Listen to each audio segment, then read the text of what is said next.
মানবতার মুক্তিদূত হযরত মুহাম্মদের জীবনগাথা। ১ এতিম শৈশব ও আলামিন উপাধি। আব্দুল্লাহ ও আমিনার কোল আলো করে পৃথিবীতে এলেন মুহাম্মদ। জন্মের আগেই পিতাকে এবং শৈশবেই মাতাকে হারিয়ে তিনি বড় হতে থাকেন দাদা আব্দুল মুত্তালিব ও চাচা আবু তালিবের স্নেহে। মক্কার পাপাচারী সমাজে বড় হলেও মিথ্যা বা অন্যায় তাকে স্পর্শ করতে পারেনি। তার সততায় মুগ্ধ হয়ে মক্কাবাসী তাকে ভালোবেসে নাম দিল আলামিন বা পরম বিশ্বাসী। ২ খাদিজা রা এর সাথে বিবাহ ও নবুয়ত প্রাপ্তি।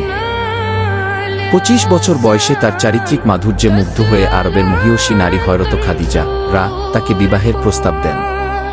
তাদের ঘর আলো করে আসেন ফাতেমা রা সহ অন্য সন্তানরা। কিন্তু মুহাম্মদের মন পড়ে থাকত স্রষ্টার সন্ধানে।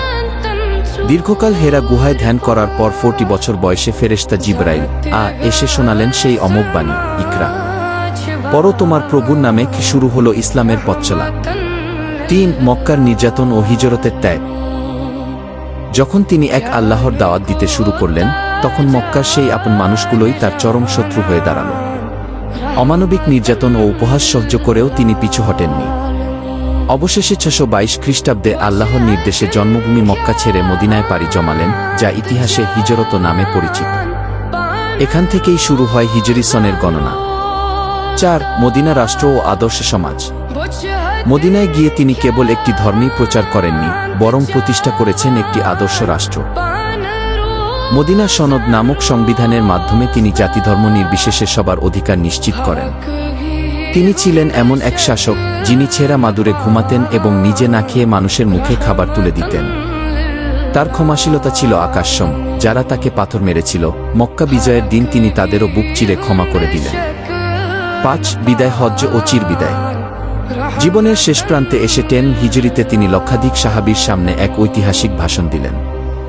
সেখানে তিনি ঘোষণা করলেন, আরবের উপর কোনো অনারবের শ্রেষ্ঠত্ব নেই, সাদার উপর কালোর কোনো প্রাধান্য নেই। শ্রেষ্ঠত্বের মাপকাঠি কেবল তাকওয়া বা আল্লাহভীতি, নারী অধিকার, সুদ বর্জন আর ভ্রাতৃত্বের এই মহান পয়গাম দিয়ে তিনি তার কাজ সম্পন্ন করলেন। ৬৩২ খ্রিস্টাব্দে ৬৩ বছর বয়সে মদিনার নিভৃত এক কক্ষে ইন্তেকাল করলেন এই মহান নব। আসসালামু আলাইকুম বন্ধুরা, দয়া করে সবাই আমাকে একটু সাপোর্ট করুন এবং চ্যানেলটা সাবস্ক্রাইব করুন। আমি অনেক কষ্টে ভিডিও করি, সবাই শেয়ার করবেন। আসসালামু আলাইকুম।